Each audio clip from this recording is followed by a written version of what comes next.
مقام في الذرى صعب المنال، بلوغ رقيه شبه المحال، رافع دون رفعته الثريا، ودون بهائه بدر الكمال. مقام في الذرى صعب المنال، بلوغ رقيه شبه المحال، رفيع دون رفعته الثريا، ودون بهائه بدر الكمال. له آل النبي الغر نالوا، فآل المصطفى أكرم بآله، ميامين عمالقة عظام، بدين محمد بالغ المعالي.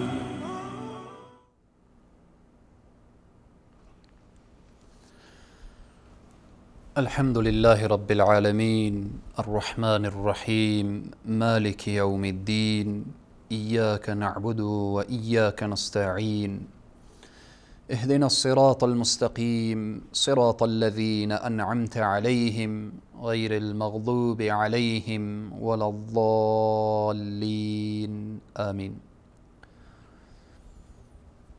خدمت همه بینندگان عزیز و گرامی، خدمت همه دوستداران برنامه الگوهای هدایت، السلام علیکم و رحمت الله تعالی و برکاته. در جلسه گذشته پیرامون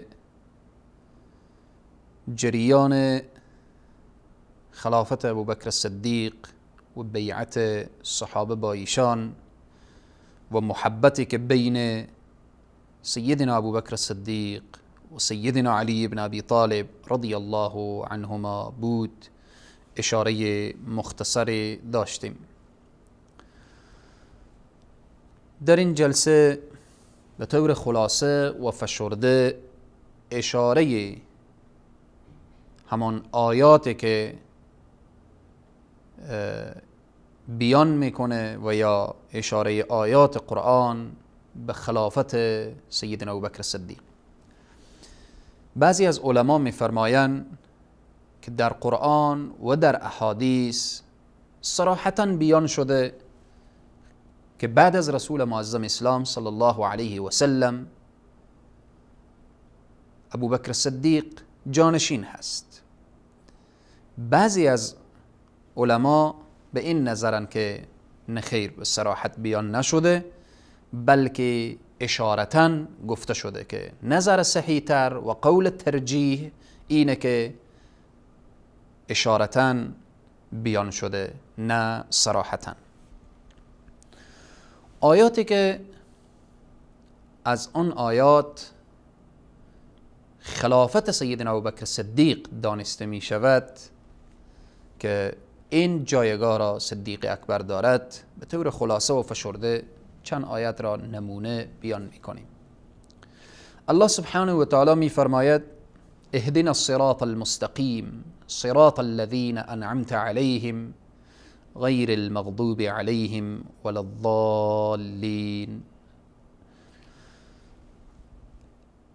در این سوره مبارکه همه بندگانی که با خداوند راز و نیاز دارند، مسلمانان، شبانه روز چندین مرتبه از الله درخواست میکنند که ای الله هدایت کن ما را به راه راست، راه کسانی که نعمت دادی به ایشان، انعمت علیهم. آیه 69 سوره نساء این آیه مبارکه را تفسیر می کند. اولئک الذین انعم الله علیهم من النبیین والصدیقین والشهداء والصالحین. اونهایی که نعمت داده شده، اونها کیا هستند؟ انعم الله کیا هستند؟ من النبیین والصدیقین. پیامبران هستند و صدیقین هستند. در این آیه مبارکه بعد از نبیین صدیقین گفته شده و چیز واضح و مسلمیه که رسول خدا ابوبکر را از گروه صدیقین بیان کردن. لقب ابوبکر صدیق میگویند. صدیق لقب که از جانب رسول الله صلی الله علیه وسلم به سیدنا ابوبکر صدیق داده شده. پس ابوبکر صدیق بر راه راست بودن و خلافت ابوبکر صدیق هم حق. از این آیه مبارکه معلوم میشه که انعم الله علیهم من النبیین و الصدیقین. ابوبکر صدیق از جمله صدیقین هستند و لقب صدیقیت رسول الله صلی الله علیه وسلم و انعم الله اونهایی هم که نعمت داده الله سبحانه و تعالی به اونها نبیین، بعد از نبیین صدیقین هستند که مفسرین میفرمایند که این آیه مبارکه اهدنا الصراط المستقیم صراط الذین انعمت و آیه‌ای که تفسیرش اولئک الذین انعم الله علیهم من النبیین والصدیقین هست و الشهداء والصالحین و حسن اولئک الرفیقا، دلالت بر خلافت سیدنا ابوبکر صدیق می کند. آیه دوم الله سبحانه و تعالی در سوره مائده آیه 54 میفرماید یا ایها الذین آمنوا من یرتد منکم عن دینه فسوف یأتی الله بقوم یحبهم و یحبونه أذلة على المؤمنين عزة على الكافرين يجاهدون في سبيل الله ولا يخافون لومة لائم ذلك فضل الله يؤتيه من يشاء والله واسع عليم. این آیه مبارکه این هم دلالت بر خلافت ابوبکر صدیق می کند. چگونه؟ الله سبحانه و تعالی می فرماید ای مؤمنین یا ایها الذین آمنوا من یرتد منکم عن دینه، کسی که منکر بشه مرتد بشه از دین الله سبحانه و تعالی، الله سبحانه و تعالی در مقابل مرتدین فسوف یأتی الله بقوم یحبهم و یحبونه، در مقابل مرتدین قوم رستاده میکنه که آنها الله را دوست دارن و الله آنها را دوست داره.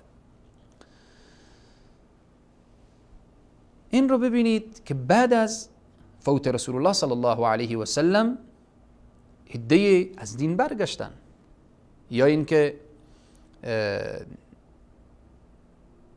منکر شدن رفتن به طرف بت و بت پرستی، و یا اینکه احکامات اسلام بعضی قبول نکردن مثل منکرین زکات، مانعین زکات. خلاصه به هر حال مرتد شدن عده‌ای. در مقابل مرتدین کی ایستادگی کرد؟ کدام شخص فرمان جهاد داد در مقابل مرتدین؟ جز ابوبکر صدیق کسی دیگری هست؟ ابوبکر صدیق هست که صحابه را بسیج می کند، لشکرکشی می کند علیه مرتدین. این آیه مبارکه چند نکته اشاره می کند. کسانی که در مقابل مرتدین استاده میشن الله سبحانه و تعالی اونها رو دوست داره. یحبهم و یحبونه، الله اینها رو دوست داره و اینها الله رو دوست دارن. همچنین ادامه میفرماید اذلة علی المؤمنین اعزة علی الکافرین. صفت دیگر اینها این است که در مقابل مؤمنین اینها ترحم دارن، اینها رحم دل دارن، رحم دارن، محبت دارن، دوستی دارن. خلاصه در مقابل مؤمنین اینها خشن نیان، اما در مقابل کافرین سخت گیرن، خشنن و جواب دندان شکنی به اونها میدن، طوری که ابوبکر صدیق جواب داد. والله قسم کسی که زانو بند شطور در زمان رسول الله صلی الله علیه و سلم به عنوان زکات می پرداخته و امروز نپردازه، با او برخوردی می کنم که دیگه فراموش نکنه. یعنی چی؟ یعنی شمشیر با او می جنگم. کسی که فرق بین نماز و زکات بگذاره ابوبکر صدیق اعلان جهاد با او می کنه. پس در اینجی الله سبحانه و تعالی اشاره میکنه که اونهایی که مرتد میشن، مرتد شدن، قومی میآیند که من اونها رو دوست دارم، اونها من دوست دارن و در مقابل مؤمنین نرمن و در مقابل کفار خشنن. یجاهدون فی سبیلی ولا یخافون لومة لائم، در راه الله جهاد میکنن و از هیچ ملامت کننده هم نمی هراسن. ابوبکر صدیق هست که فرمان جهاد میدهد و او سپاه و لشکری که به تحت امر و قیادت سیدنا ابوبکر صدیق هست. الله سبحانه و تعالی اونها را اشاره میکنه. در ادامه میفرماید ذلك فضل الله یؤتیه من یشاء، فضل الله هست که به کسی که بخواهد میدهد. فضل الله شامل حال ابوبکر صدیق و اصحاب جلیل القدر رسول معظم اسلام صلی الله علیه و سلم که در کنار سیدنا ابوبکر صدیق بوده. پس این آیه مبارکه مفسرین میفرمایند که یا ایها الذین آمنوا من یرتد منکم عن دینه، این آیه اشاره داره ارتباط به خلافت سیدنا ابوبکر صدیق. آیه بعدی الله سبحانه و تعالی در سوره توبه آیه 40 میفرماید الا تنصروه فقد نصره الله اذ اخرجه الذين كفروا ثاني اثنين اذ هما في الغار اذ يقول لصاحبه لا تحزن ان الله معنا فانزل الله سکینته. الآیه، آیه که در برنامه گذشته ترجمه شد که وقتی رسول الله صلی الله علیه و سلم طرف هجرت حرکت میکنن، سیدنا ابوبکر صدیق همراه اونها هستن، اشاره میکنه الا تنصروه فقد نصره الله، شما که نصرت ندادید پیامبر را، الله سبحانه و تعالی نصرت میده. الا تنصروه فقد نصره الله اذ اخرجه الذين كفروا ثاني اثنين اذ هما. در اینجا بحث ثانی اثنین. ابو عبدالله قرطبی رحمه الله میگوید که ثانی اثنینی در این آیه دلالت داره که ابوبکر جانشین رسول الله صلی الله علیه و سلم هست. ثانی اثنینی، چرا که خلیفه و جانشین به کسی اطلاق میشه که در جایگاه دوم و پس از زمامدار پیشین قرار بگیره.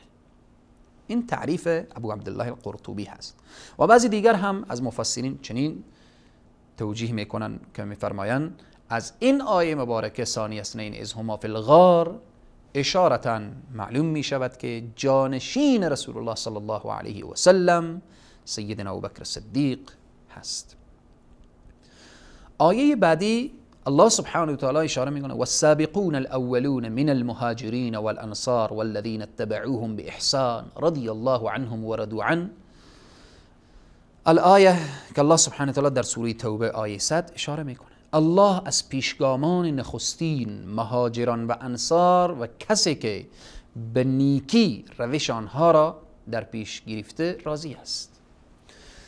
حالا والسابقون الاولون من المهاجرین، ابوبکر صدیق رضی الله عنه در هر جا و مکانی آستین همت را به خدمت رسول اکرم صلی الله علیه و سلم بالا زد. رسول الله صلی الله علیه و سلم می فرمایند که ابوبکر با جان و مال خود مرا یاری کرد.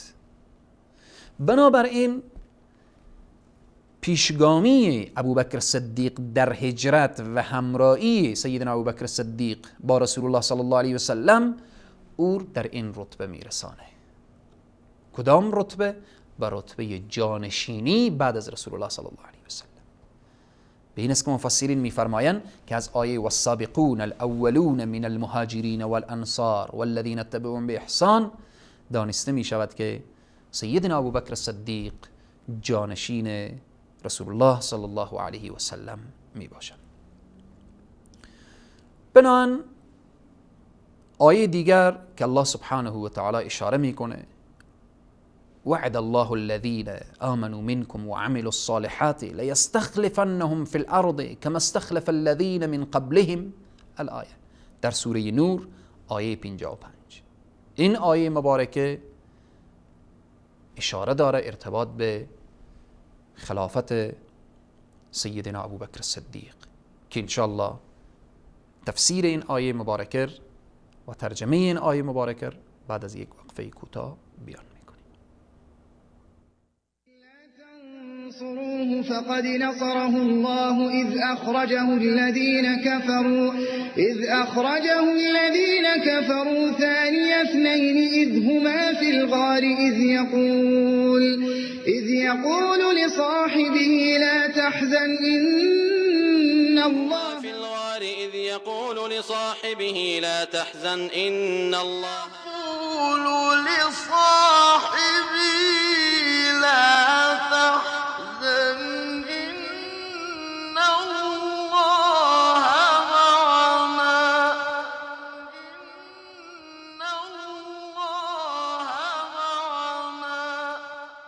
اگر پیامبر را یاری نکنید در حقیقت الله او را یاری کرد. آنگاه که کافران در حالی که یکی از دو تن بود از مکه بیرونش کردند، هنگامی که آن دو یعنی رسول الله و ابوبکر صدیق در غار بودند. آنگاه که پیامبر خطاب به رفیقش ابوبکر می‌فرمود اندوهگین مباش، بیگمان الله با ماست. درود و سلام بر ابوبکر صدیق یار رسول الله صلی الله علیه و آله و سلم در سفر سرنوشت ساز هجرت.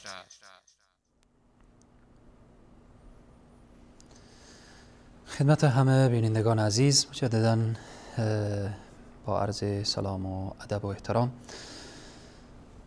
آیاتی که اشاره به خلافت سیدنا ابوبکر صدیق بود چند آیه اشاره کردیم. آیه اهدنا الصراط المستقیم صراط الذین انعمت علیهم، آیه مبارکه یا ایها الذین آمنوا من یرتد منکم عن دینه فسوف یأتی الله بقوم یحبهم و یحبونه، آیه والسابقون الأولون من المهاجرين والأنصار والذين اتبعوهم بإحسان رضي الله عنهم ورضوا عنه. آیه دیگر که الله سبحانه و تعالی می‌فرماید در سوره نور آیه 55 وعد الله الذين آمنوا منكم، خداوند به کسانی از شما که ایمان آورده اند و کارهای شایسته انجام داده اند وعده میدهد. وعده خداست. چی وعده میدهد؟ که آنان را حتما در زمین خلیفه و جانشین سازد، آنگونه که پیشینیان را رساند.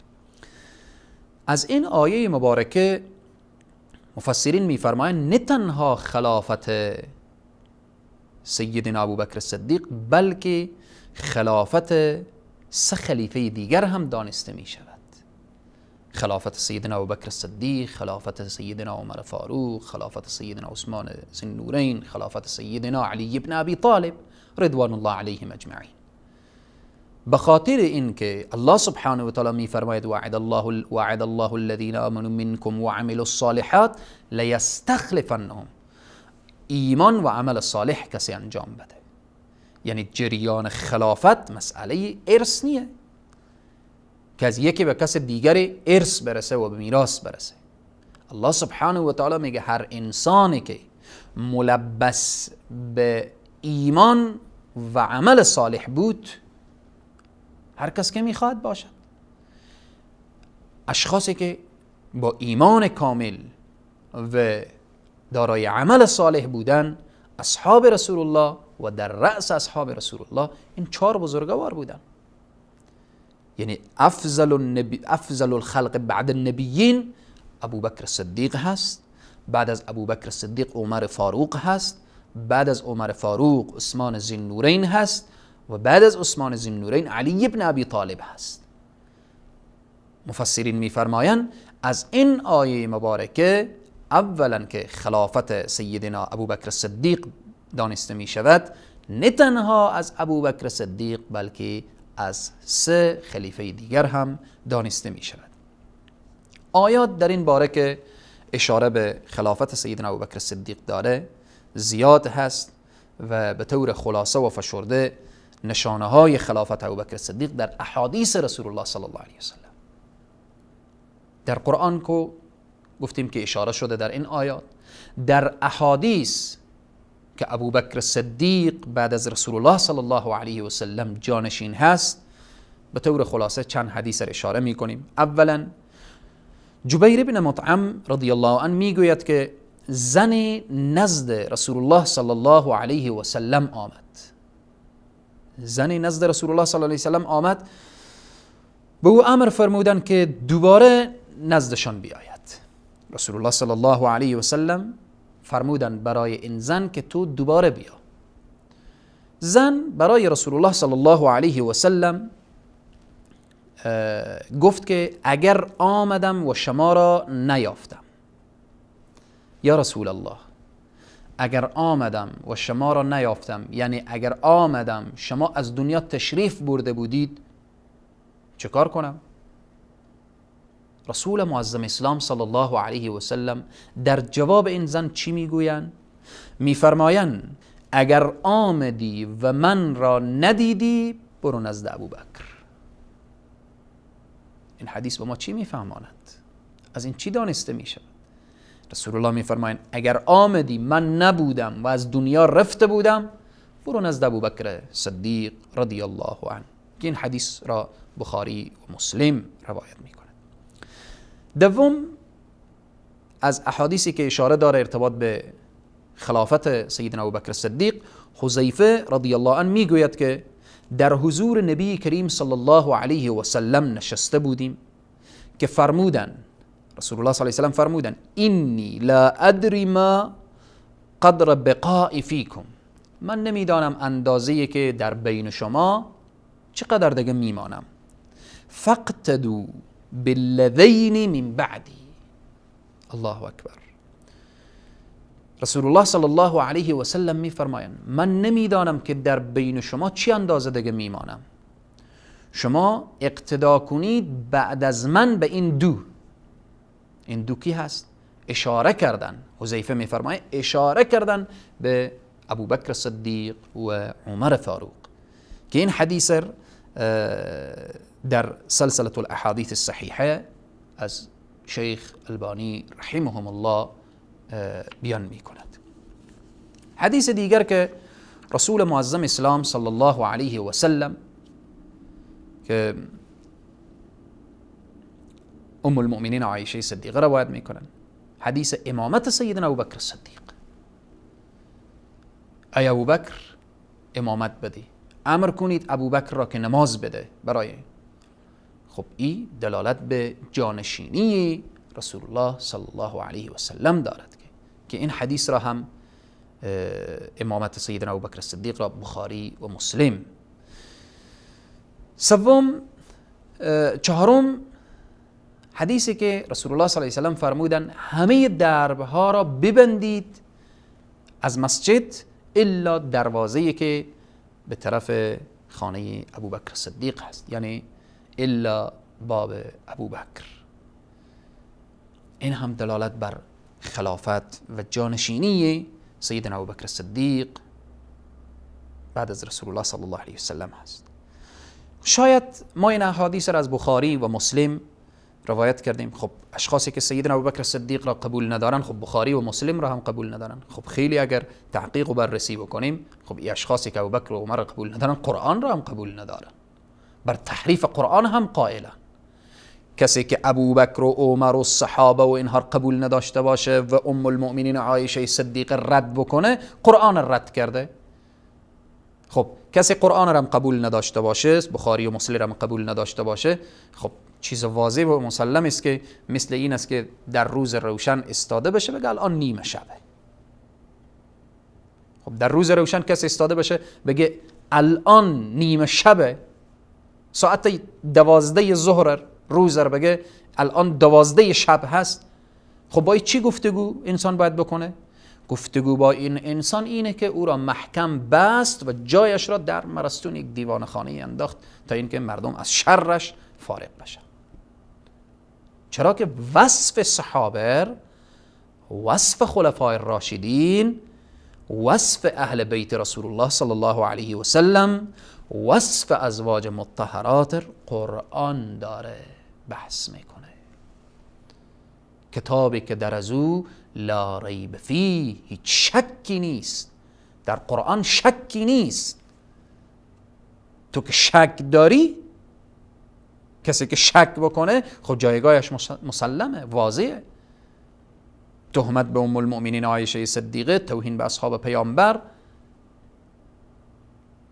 نعوذ بالله من ذلک. خداوند نمیفهمید از اینها اظهار رضایت کرده، بعداً نعوذ بالله واقف شده. پس بناهن احادیثی که اشاره شد احادیث صحیحه هست که رسول الله صلی الله علیه و سلم اشاره میکنن که بعد از ما ابوبکر، بعد از ما عمر و بالاخره امامت سیدنا ابوبکر صدیق و همچنین مسئله بازگذاشتن دروازه خانه که ابوبکر صدیق به مسجد نزدیک بود. از دیدگاه قرآن اشارات نسبت به خلافت ابوبکر صدیق بیان شد، از دیدگاه احادیث اشارات بیان شد. اجماع امت در مورد خلافت سیدنا ابوبکر صدیق، اجماع امت وقتی میگیم یعنی اهل سنت بر این اجماع کردن، اجماع دارن که ابوبکر صدیق رضی الله عنه بیش از همه سزاوار جانشینی رسول خدا صلی الله علیه و سلم را داشتن و بودن. تمام صحابه با رسول الله، تمام صحابه که اصحاب رسول الله صلی الله علیه و سلم با سیدنا ابوبکر صدیق بیعت کردن. مگر با ابوبکر صدیق کی بیعت نکرد؟ اشاره شده که مگر مرتدین با سیدنا ابوبکر صدیق بیعت نکردن و ابوبکر صدیق هم با اونها جنگید و مبارزه کرد و بالاخره اونها را از پا در آورد و او فتنه‌ای که میخواستن ایجاد بکنن از سر مسلمان ها دور ساخت.